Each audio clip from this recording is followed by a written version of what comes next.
மக்கள் தொலைக்காட்சி நேயர்களுக்கு வணக்கம்.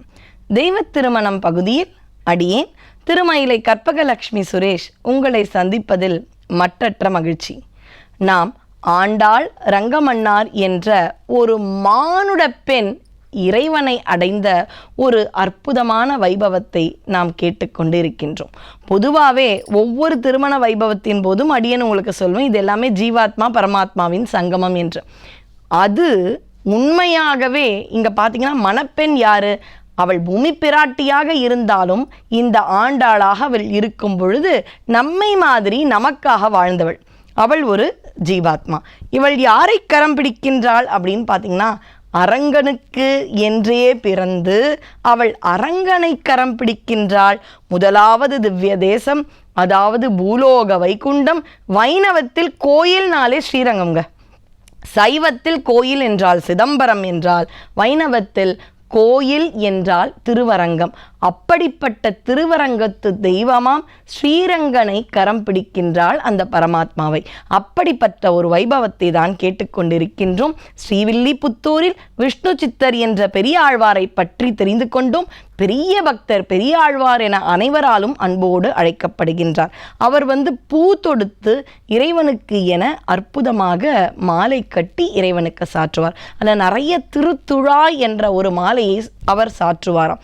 அது என்ன திருத்துழாய் அப்படின்னு பார்த்தீங்கன்னா, துளசி மாலைக்கு தான் திருத்துழாய் அப்படின்ற ஒரு அற்புத தமிழ் நாமம் உண்டு. இன்னைக்கும் நம்ம ஸ்ரீவில்லிபுத்தூர் சென்றோம் என்றால் அந்த சன்னதி தெருவில் அந்த ஆண்டாள் வாழ்ந்த அந்த இல்லம் இருக்கிறது. அவளுடைய வழித்தோன்றல்கள் இன்னும் அங்கே வாழ்கிறார்கள். இன்னும் அவர்களுக்கு என அந்த சம்பிரதாயப்படி பல மரியாதைகள் ஸ்ரீவில்லிபுத்தூர் திருக்கோயிலால் கொடுக்கப்படுகிறது. அந்த ஆண்டாள் அந்த இடத்தில் தான் வர இருக்கின்றாள். ஒரு நாள் பார்த்தீங்கன்னா, அவர் துளசிக்கு என அற்புதமான நந்தவனம் பூக்களுக்கு திருத்துழாய்க்கு என அமைத்திருக்கின்றார். இன்னைக்கு போனாலும் அந்த நந்தவனத்தை நாம் காண முடியும். அந்த இடத்துல இருக்கும். அங்கே துளசியை பாத்தி கட்டி வளர்க்கின்றார். அப்படி ஒரு நாள் இதில் பார்த்தீங்கன்னா, நம்முடைய தமிழர்கள் கிட்ட தான் நிறைய விஷயங்களை கற்றுக்கணும். அதாவது பூக்களை பறிப்பதற்கு என அற்புத ஒரு நேரம் கூட இருக்காம். பிரம்ம முகூர்த்தத்தில் எல்லா சமயத்திலும் பூக்களை எல்லாம் பறிக்கக்கூடாது.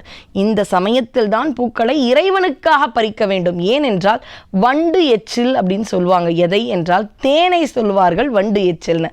அப்படி தேனோ அல்லது ஏதாவது ஒரு பட்டாம்பூச்சியோ அந்த பூவில் இருக்கும் அந்த தேனை உரிவதற்கும் முன்பே அந்த எச்சில் படாத பூக்களைத்தான் நாம் இறைவனுக்கு அழகாக சமர்ப்பணம் செய்ய வேண்டும்.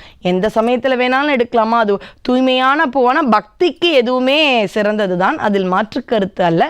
ஆனால் அந்த காலத்து நாயன்மார்களும் ஆழ்வார்களும் பல மகானுபாவர்களும் அந்த பூக்களை பறிக்கும் நேரத்தில் தான் பறிப்பார்களாம். அது எந்த நேரம் என்றால் வண்டுகளும் எச்சில் படுத்தாத நேரம். அப்படி ஃப்ரெஷ்ஷாக இருக்குமா.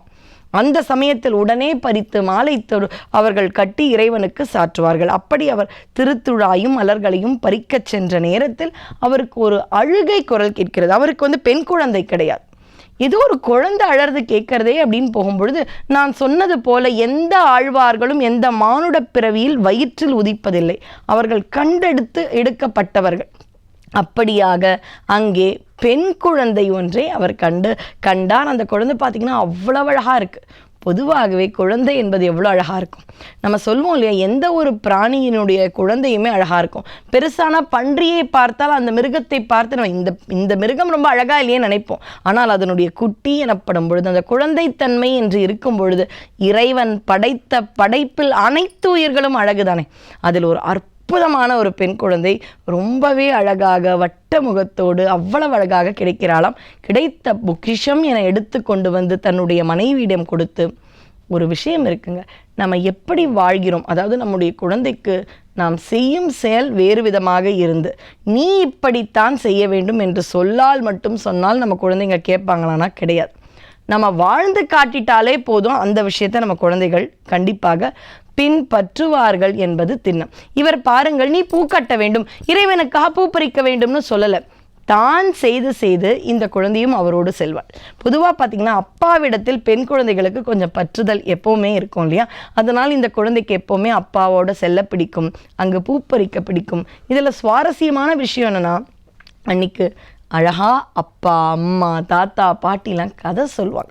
இன்னைக்கு எவ்வளவு பெற்றோர்கள், நான் எல்லாரையும் சொல்ல, வெகு சில சதவிகிதம் ஆன பெற்றோர்கள் கதை சொல்லுவதில்லை. ஏனென்றால் உங்களுக்குத்தானே சம்பாதிக்கின்றேன் என்று அவர்கள் சம்பாதிப்பதில் காட்டும் முனைப்பை தங்களுடைய குழந்தைகளுக்கான நல் அறிவு கதைகளை சொல்லுவதிலும் காட்ட வேண்டும். ஏன்னா நம்ம கஷ்டப்படுறதே குழந்தைக்குன்னும் பொழுது அந்த குழந்தை வளர்ப்பில் நமக்கு கவனம் தேவை. அந்த காலத்தில் கதை சொல்லி வளர்ப்பார்கள். பெரிய பெரிய அற்புதமான மகாத்மாக்கள், காந்தியடிகளாகட்டும், விவேகானந்தராகட்டும், இவர்கள் எல்லாமே கதை கேட்டு வளர்ந்தவர்கள். இப்படி இதற்கெல்லாம் முன்னோடியாக பெரியாழ்வார் என்ன பண்ணுவாராம், நிறைய கிருஷ்ணருடைய கதைகளை சொல்ல ஆரம்பித்தார். எப்படி சிறிய வயதிலிருந்தே மீரா என்பவள் தனக்கு கிருஷ்ணனே துணைவன் என இருந்தாரோ, அதுபோல இந்த ஆண்டாளுக்கு தினம் தினம் தினம் தினம் அந்த கிருஷ்ண கதைகளை கேட்டே வளர்ந்தார். அதனால தான் பார்த்தீங்கன்னா தன்னுடைய திருப்பாவை என்ற அந்த அற்புத பாடல், 30 பாடல் இருக்கும் அந்த தொகுப்பில் நிறைய இடத்தில் கிருஷ்ணனுடைய லீலைகளை சொல்லியிருப்பாள். கீழ்வானம் வெள்ளென்று எருமை சிறு வீடு மேவான் பரந்தனக்கான் மிக்குள்ள பிள்ளைகளும் போவார் போகின்றாரை போகாமல் காத்து உன்னை, இப்படின்னு எல்லா பாசுரத்துலேயும் இருக்கட்டும். அவர் அந்த நாரையை கிழித்த படலம், பூதனைக்கு அவர் அருள் கொடுத்த படலம், நிறைய எந்த அசுரர்களை எல்லாம் அவருடைய சிறிய வயதில் அவர் வதைத்தாரோ அது மாதிரி இருக்கிற பல விஷயங்கள் அங்கே இருக்கும்.